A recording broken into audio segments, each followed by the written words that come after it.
Are we all missing something about Donald Trump? To the average Brit, Trump is the loudmouth barroom bore who sits in the corner and has an uninformed opinion about almost everything and an easy solution to all problems. Immigrants?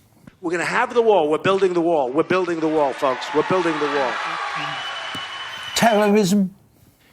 Donald J. Trump is calling for a total and complete shutdown of Muslims entering the United States. Foreign policy? Can you tell the Middle East we're not using a nuclear weapon I would on anybody? never say that. I would never take any of my cards off the table. How about Europe? We won't use it in Europe. I'm not going to take it off the table. You might.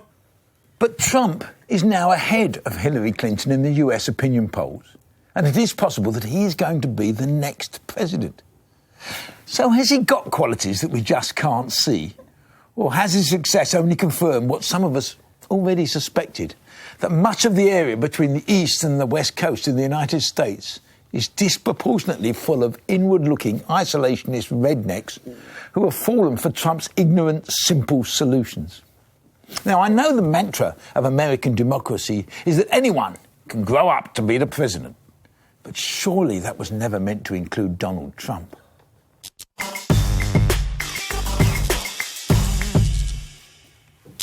Well, you asked whether or not you're missing something, and I think that the answer is, yeah, I think that you are.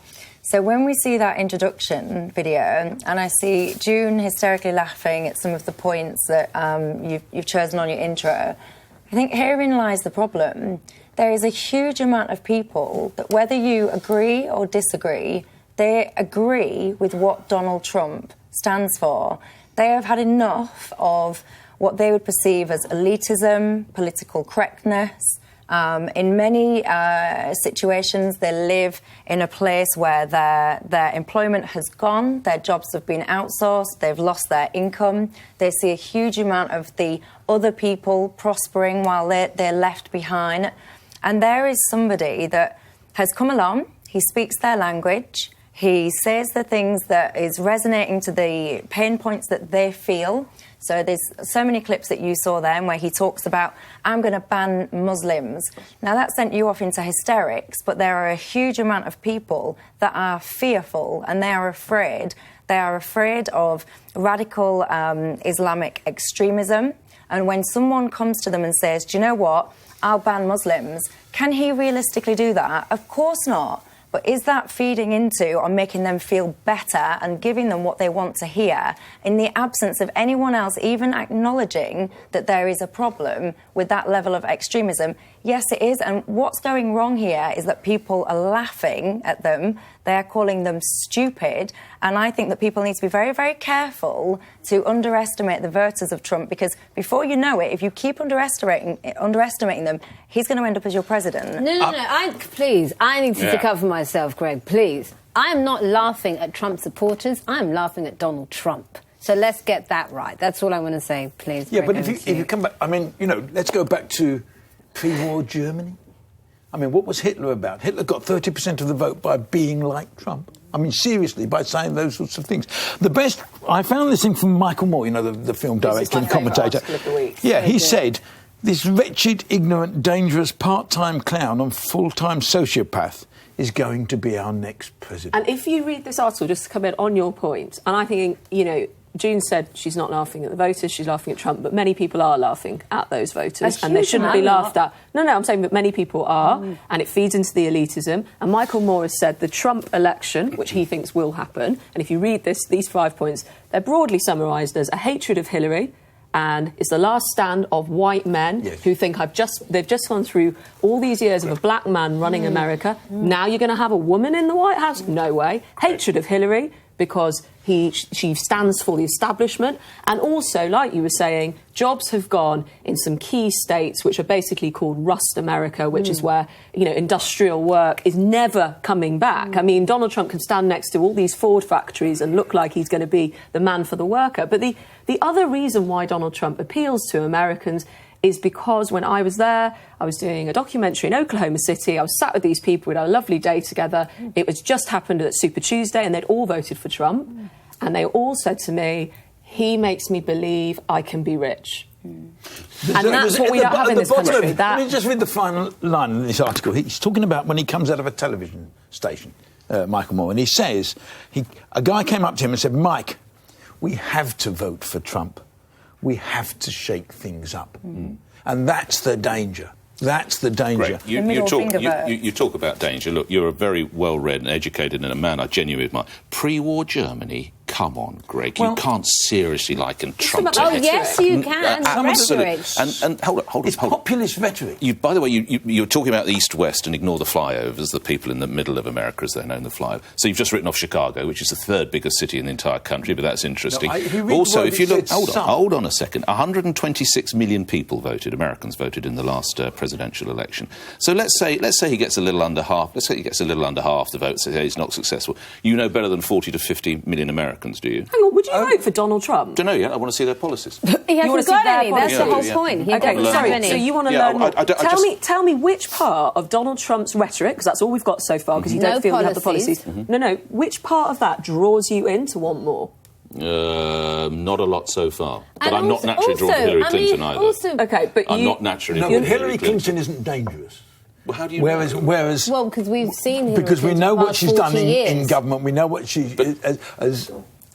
what's worrying about Trump is that he's not been part of any of this system at all. But I find that he's the complete outsider. Well, I like and that. When you go through what he says, and that he won't say, I'm not going to... But also, the thing I find so confusing about all of this is how did Donald Trump become the spokesman for the working poor in America when this is a billionaire that has done nothing but stiff poor workers on all of his developments? This is a man who outsources everything he does. Even Ivanka's clothing range is made in China. I mean, let's get real. Let me finish. Also, having lived in America for 8.5 years, and like you, Emma, I have filmed in the middle of the country, so I haven't just stayed in New York and LA. I've been in the middle of the country.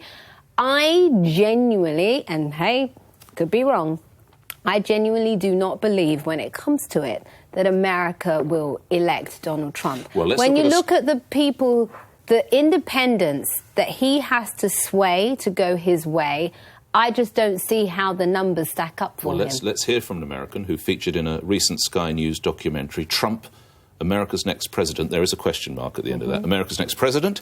See if this woman sounds stupid to you. I didn't say stupid. Everybody has said something about somebody or something that's not flattering. But not everybody wants to be president. Is it presidential to speak that way? Is it politically correct? No, but that's what's so perfect about him. He's not worried about being politically correct. He owns whatever he does. I think that he is going to be a breath of fresh air. Emma, you groaned. Political correctness is being conflated with all sorts of dangerous rhetoric. It's happening all over in the far right of Europe now. We're saying what we really think. I'm sorry, you can't dress things up like we're going to build a wall and we're going to kick out all Muslims. Because you know what I do whenever I hear that? And you berated Greg there for pre-war comparisons to Hitler. And of course... OK, you may think it's a stretch, but I always replace the word Muslims with Jews. OK. And I always think, if I heard the sentence like, we're going to kick all the Jews out of America... No, I agree. But Emma... How on earth could you be intrigued, Nick? I consider you as a friend, and I consider you, as you always say to us, as intelligent, well-read, thoughtful, reasonable people. Fearless. Provocative, fearless. No, hang on a minute, just let me finish. Dignified, how can you, as heartfelt. my friend... want to find out more about a man who wants to kick a minority out of America? And I never normally do this. Can I answer a question with a question? Yes. Which I never normally do.